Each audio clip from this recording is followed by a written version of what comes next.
ആകാശവാണി.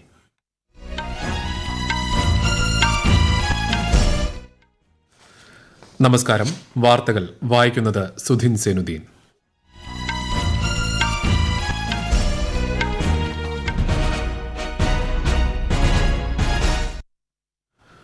പ്രധാന വാർത്തകൾ.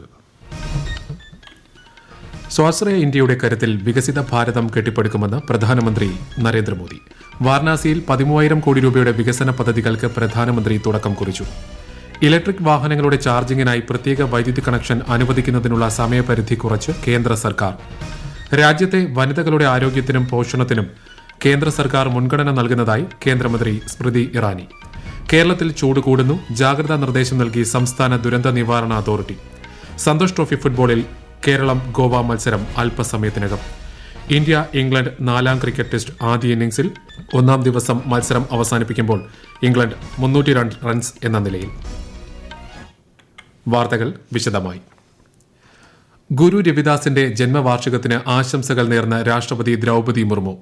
ജാതിപരവും സാമൂഹികവുമായ വിവേചനങ്ങൾ തുടച്ചു നീക്കാൻ സന്ത് രവിദാസ് പോരാടിയെന്നും ഭക്തിമാർഗത്തിലൂടെ സമൂഹത്തിൽ സൌഹാർദ്ദം കൊണ്ടുവരാൻ അദ്ദേഹം പരിശ്രമിച്ചുവെന്നും രാഷ്ട്രപതി സന്ദേശത്തിൽ കുറിച്ചു. നാളെയാണ് ഗുരു സന്ത് രവിദാസിന്റെ ജന്മവാർഷികം. സ്വാശ്രയ ഇന്ത്യയുടെ കരുത്തിൽ വികസിത ഇന്ത്യ കെട്ടിപ്പടുക്കുമെന്ന് പ്രധാനമന്ത്രി നരേന്ദ്രമോദി. വാരണാസിയിൽ 13,000 കോടി രൂപയുടെ വികസന പദ്ധതികൾക്ക് പ്രധാനമന്ത്രി തുടക്കം കുറിച്ചു. വിശദാംശങ്ങളിലേക്ക്. സ്വാശ്രയ ഇന്ത്യയുടെ കരുത്തിൽ വികസിത ഭാരതം കെട്ടിപ്പടുക്കുന്നതിനായാണ് ചെറുകിട കർഷകർ, കരകൌശല വിദഗ്ധർ, സംരംഭകർ എന്നിവർക്ക് സർക്കാർ സഹായം നൽകുന്നതെന്ന് പ്രധാനമന്ത്രി നരേന്ദ്രമോദി പറഞ്ഞു. വികസിത് ഭാരത് കാ നിർമാण आत्मनिर्भर भारत के बल पर होगा. अपनी जरूरत का हर सामान बाहर से आयात करने से विकसित भारत नहीं बन सकता. ഖാർകിയാങ് മേഖലയിലെ ഉത്തർപ്രദേശ് വ്യവസായ വികസന അതോറിറ്റിയുടെ വിവിധ വികസന പദ്ധതികളും ബനാറസ് കാശി സങ്കുൽ പാൽ ഉൽപാദന കേന്ദ്രവും അദ്ദേഹം നാടിന് സമർപ്പിച്ചു. കൂടാതെ നെയ്ത്തുകാർക്കുള്ള silk fabric printing common facility centre, tourism, ആത്മീയ ടൂറിസം എന്നിവയുമായി ബന്ധപ്പെട്ട നിരവധി പദ്ധതികൾക്കും അദ്ദേഹം തുടക്കം കുറിച്ചു. വാരാണസിയിലെ മെഡിക്കൽ കോളേജിന്റെയും നാഷണൽ ഇൻസ്റ്റിറ്റ്യൂട്ട് ഓഫ് ഫാഷൻ ടെക്നോളജിയുടെയും തറക്കല്ലിടലും അദ്ദേഹം നിർവഹിച്ചു. സന്ത് ഗുരു രവിദാസിന്റെ 647ാം ജന്മവാർഷിക ദിനത്തോടനുബന്ധിച്ച് നടന്ന പൊതുപരിപാടിയിൽ പങ്കെടുത്ത പ്രധാനമന്ത്രി ഗുരുവിന്റെ പ്രതിമയുടെ അനാച്ഛാദനം നിർവഹിച്ചു. കേന്ദ്ര സർക്കാർ എല്ലാവർക്കുമായി പ്രവർത്തിക്കുന്നുണ്ടെന്നും എല്ലാ സർക്കാർ പദ്ധതികളും രാജ്യത്തെ ഓരോ പൌരനും വേണ്ടിയുള്ളതാണെന്നും അദ്ദേഹം പറഞ്ഞു. ഇന്ന് രാവിലെ ബനാറസ് ഹിന്ദു സർവകലാശാലയിൽ നടന്ന പരിപാടിയിൽ പങ്കെടുത്ത പ്രധാനമന്ത്രി ഇന്ത്യ ലോകത്തിന് വികസനത്തിന്റെ മാതൃക കാണിക്കാൻ പോവുകയാണെന്നും വ്യക്തമാക്കി. News desk, Akashvani. NTPCയുടെ 1600 megawatt Lara super thermal power സ്റ്റേഷന്റെ 1ാം ഘട്ടം ഛത്തീസ്ഗഡിലെ റായ്ഗഡിൽ നാളെ പ്രധാനമന്ത്രി നരേന്ദ്രമോദി വീഡിയോ കോൺഫറൻസിലൂടെ രാജ്യത്തിന് സമർപ്പിക്കും. താപോർജ നിലയത്തിന്റെ ആദ്യഘട്ട നിർമ്മാണ ചെലവ് 15,800 കോടി രൂപയാണ് കണക്കാക്കുന്നത്. ആഗോള ടെക്സ്റ്റൈൽ എക്സ്പോ ആയ ഭാരത് ടെക്സ് 2024 പ്രധാനമന്ത്രി നരേന്ദ്രമോദി തിങ്കളാഴ്ച ന്യൂഡൽഹിയിൽ ഉദ്ഘാടനം ചെയ്യും. ഭാരത് മണ്ഡപം, യശോഭൂമി എന്നിവിടങ്ങളിലായി 22 ലക്ഷം ചതുരശ്ര അടിയിലാണ് പ്രദർശനം സംഘടിപ്പിക്കുന്നത്. 4 ദിവസത്തെ സമ്മേളനത്തിൽ 100ഓളം രാജ്യങ്ങളിൽ നിന്നുള്ള പ്രതിനിധികൾ, വ്യാപാരികൾ തുടങ്ങിയവർ പങ്കെടുക്കും. പ്രധാനമന്ത്രി നരേന്ദ്രമോദി ഈ മാസം 27-ന് തിരുവനന്തപുരം സന്ദർശിക്കും. BSSC വേളി ക്യാമ്പസ് സന്ദർശിക്കുന്ന പ്രധാനമന്ത്രി ISRO ഉദ്യോഗസ്ഥരെ അഭിസംബോധന ചെയ്യും. BSSCയിൽ ഒരുക്കിയിരിക്കുന്ന ഗഗൻയാൻ പ്രദർശനവും പ്രധാനമന്ത്രി വീക്ഷിക്കും. തുടർന്ന് സെൻട്രൽ സ്റ്റേഡിയത്തിൽ BJP കേരള പദയാത്രയുടെ സമാപന സമ്മേളനത്തെ അദ്ദേഹം അഭിസംബോധന ചെയ്യും. ഉപയോക്താക്കൾക്ക് ഇലക്ട്രിക് വാഹനങ്ങൾ ചാർജ് ചെയ്യുന്നതിന് പ്രത്യേക വൈദ്യുതി കണക്ഷനുകൾ അനുവദിക്കുന്നതിനുള്ള സമയപരിധി കേന്ദ്ര സർക്കാർ കുറച്ചു. ഭേദഗതി ചെയ്ത വൈദ്യുതി ചട്ടങ്ങൾ അനുസരിച്ച് മെട്രോപൊളിറ്റൻ പ്രദേശങ്ങളിൽ സമയപരിധി 7 ദിവസത്തിൽ നിന്ന് 3 ദിവസമായും, മുനിസിപ്പൽ പ്രദേശങ്ങളിൽ 15 ദിവസത്തിൽ നിന്ന് 7 ദിവസമായും, ഗ്രാമപ്രദേശങ്ങളിൽ 30 ദിവസത്തിൽ നിന്നും 15 ദിവസവുമായാണ് കുറച്ചത്. മീറ്റർ റീഡിംഗുമായി ബന്ധപ്പെട്ട പരാതികൾ ലഭിച്ചാൽ 5 ദിവസത്തിനകം അധിക മീറ്റർ സ്ഥാപിക്കണമെന്ന് വൈദ്യുതി മന്ത്രാലയം നിർദ്ദേശം നൽകി. ആയുഷ്മാൻ ഭാരത് പദ്ധതിക്ക് കീഴിൽ സ്ത്രീകളുടെ ആരോഗ്യത്തിനും പോഷണത്തിനും കേന്ദ്ര സർക്കാർ മുൻഗണന നൽകുന്നതായി കേന്ദ്രമന്ത്രി സ്മൃതി ഇറാനി. കഴിഞ്ഞ 5 വർഷത്തിനിടയിൽ 200 ദശലക്ഷത്തിലധികം സ്ത്രീകൾ സ്ഥാനാർബുദ പരിശോധനയ്ക്ക് വിധേയരായിട്ടുണ്ടെന്നും ന്യൂഡൽഹിയിൽ നടന്ന റൈസിന സംഭാഷണത്തിൽ കേന്ദ്രമന്ത്രി വ്യക്തമാക്കി. നിലവിലെ ഭരണത്തിന് കീഴിൽ സ്ത്രീകളുടെ പ്രശ്നങ്ങളെ വലിയ പ്രാധാന്യത്തോടെയാണ് കാണുന്നതെന്നും കേന്ദ്രമന്ത്രി പറഞ്ഞു. പ്രധാനമന്ത്രി നരേന്ദ്രമോദിയുടെ നേതൃത്വത്തിൽ രാജ്യത്തിന്റെ സമ്പദ് വ്യവസ്ഥ ശരിയായ പാതയിലാണെന്ന് കേന്ദ്രമന്ത്രി പീയൂഷ് ഗോയൽ. ന്യൂഡൽഹിയിൽ റൈസിന സംഭാഷണത്തെ അഭിസംബോധന ചെയ്യുകയായിരുന്നു അദ്ദേഹം. 2027ഓടെ ലോകത്തെ 3ാമത്തെ വലിയ സാമ്പത്തിക ശക്തിയായി രാജ്യം മാറുമെന്നും ശ്രീ ഗോയൽ കൂട്ടിച്ചേർത്തു. ഉഭയകക്ഷി സൈനിക പങ്കാളിത്തം വിപുലീകരിക്കുന്നതിനുള്ള പ്രതിജ്ഞാബദ്ധത അടിവരയിട്ട് ഇന്ത്യയും നെതർലൻഡ്സും. രാജ്യരക്ഷാ മന്ത്രി രാജ്നാഥ് സിംഗ് ഇന്ന് ന്യൂഡൽഹിയിൽ നെതർലൻഡ്സ് പ്രതിരോധ മന്ത്രി കൈസ ഒലൻഗിനുമായി കൂടിക്കാഴ്ച നടത്തി. ഇന്ത്യൻ മഹാസമുദ്ര മേഖലയിലെ സമുദ്ര സുരക്ഷ വർദ്ധിപ്പിക്കുന്നതിൽ ഒരുമിച്ച് പ്രവർത്തിക്കാൻ ഇരു നേതാക്കളും താൽപര്യം പ്രകടിപ്പിച്ചു. ഇന്ത്യയെ ഹരിത ഹൈഡ്രജൻ ഹബ്ബാക്കുക എന്ന ദൌത്യത്തിന് ഏറെ പ്രാധാന്യം നൽകിയാണ് കേന്ദ്ര സർക്കാർ പ്രവർത്തിക്കുന്നതെന്ന് കേന്ദ്രമന്ത്രി ഹർദീപ് സിംഗ് പുരി സുസ്ഥിര വികസനവുമായി ബന്ധപ്പെട്ട് ന്യൂഡൽഹിയിൽ നടന്ന ദേശീയ കോൺഫറൻസിനെ അഭിസംബോധന ചെയ്യുകയായിരുന്നു കേന്ദ്രമന്ത്രി. ഐക്യരാഷ്ട്രസഭയുടെ സുസ്ഥിര വികസന ലക്ഷ്യങ്ങൾ യാഥാർത്ഥ്യമാക്കുന്നതിൽ ഇന്ത്യ വഹിക്കുന്ന പങ്കാളിത്തത്തെക്കുറിച്ച് അദ്ദേഹം എടുത്തു പറഞ്ഞു. പ്രഥമ ദേശീയ പൊതുജനാരോഗ്യ സമ്മേളനത്തിന് ന്യൂഡൽഹിയിൽ തുടക്കമായി. കേന്ദ്ര ആരോഗ്യ സഹമന്ത്രി SP സിംഗ് ബാഘേൽ സമ്മേളനം ഉദ്ഘാടനം ചെയ്തു. നാഷണൽ സെന്റർ ഫോർ ഡിസീസ് കൺട്രോളാണ് 3 ദിവസത്തെ സമ്മേളനം സംഘടിപ്പിക്കുന്നത്. അടുത്ത 5 വർഷങ്ങളിലെ ആരോഗ്യരംഗത്തെ മുൻഗണനാ വിഷയങ്ങൾ യോഗം ചർച്ച ചെയ്യും. ഈ വാർത്തകൾ ആകാശവാണിയിൽ നിന്ന്. പ്രതിമാസ റേഡിയോ പരിപാടിയായ മൻ കി ബാത്തിലൂടെ പ്രധാനമന്ത്രി നരേന്ദ്രമോദി മറ്റന്നാൾ ജനങ്ങളുമായി ആശയങ്ങൾ പങ്കുവയ്ക്കും. പരിപാടിയുടെ 110ാം പതിപ്പാണിത്. ആകാശവാണിയുടെയും ദൂരദർശന്റെയും മുഴുവൻ ശൃംഖലകളും മൻ കി ബാത്ത് പ്രക്ഷേപണം ചെയ്യും.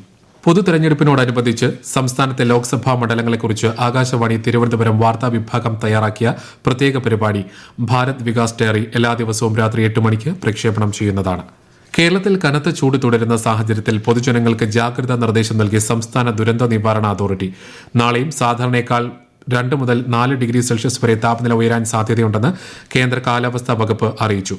കൊല്ലം, ആലപ്പുഴ, പാലക്കാട് ജില്ലകളിൽ ഉയർന്ന താപനില 37 ഡിഗ്രി സെൽഷ്യസ് വരെയും, തിരുവനന്തപുരം, കോട്ടയം, എറണാകുളം, തൃശൂർ, കോഴിക്കോട്, കണ്ണൂർ ജില്ലകളിൽ 36 ഡിഗ്രി സെൽഷ്യസ് വരെയും ഉയരാനാണ് സാധ്യത. ആറ്റുകാൽ പൊങ്കാലയ്ക്കൊരുങ്ങി തിരുവനന്തപുരം. പൊങ്കാല ഉത്സവത്തിന്റെ 7ാം ദിനമായ ഇന്നും ക്ഷേത്രത്തിലും പരിസരത്തും ഭക്തരുടെ വൻ തിരക്ക് അനുഭവപ്പെട്ടു. മറ്റന്നാൾ രാവിലെ 10:30 അടുപ്പ് വെട്ട് നടക്കുന്നതോടെ പൊങ്കാലയ്ക്ക് തുടക്കമാകും. ഉച്ചയ്ക്ക് 2:30 പൊങ്കാല നിവേദ്യം. പൊങ്കാലയോടനുബന്ധിച്ച് വിപുലമായ തയ്യാറെടുപ്പുകളാണ് തലസ്ഥാന നഗരിയിൽ ഒരുക്കിയിരിക്കുന്നത്.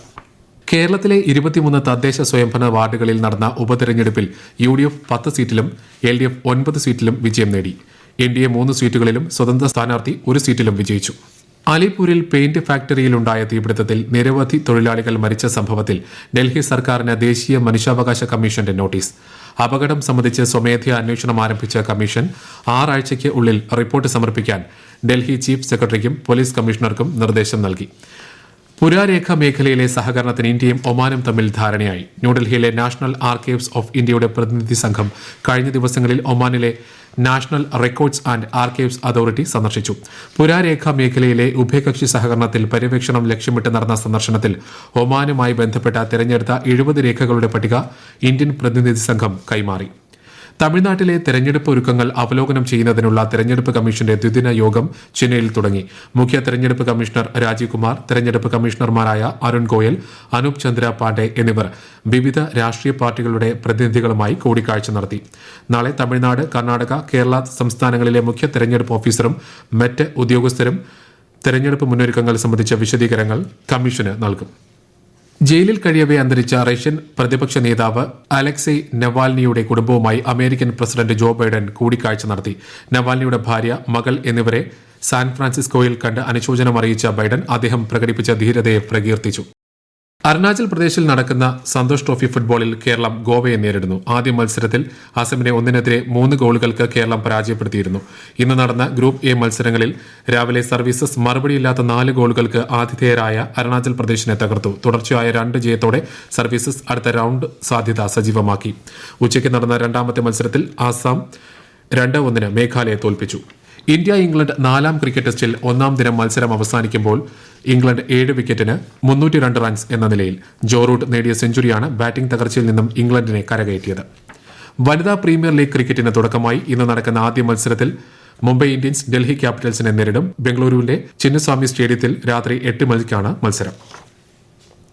പ്രധാന വാർത്തകൾ വീണ്ടും. സ്വാശ്രയ ഇന്ത്യയുടെ കാര്യത്തിൽ വികസിത ഭാരതം കെട്ടിപ്പടുക്കുമെന്ന് പ്രധാനമന്ത്രി നരേന്ദ്രമോദി. വാരണാസിയിൽ 13,000 കോടി രൂപയുടെ വികസന പദ്ധതികൾക്ക് പ്രധാനമന്ത്രി തുടക്കം കുറിച്ചു. ഇലക്ട്രിക് വാഹനങ്ങളുടെ ചാർജിംഗിനായി പ്രത്യേക വൈദ്യുതി കണക്ഷൻ അനുവദിക്കുന്നതിനുള്ള സമയപരിധി കുറച്ച് കേന്ദ്ര സർക്കാർ.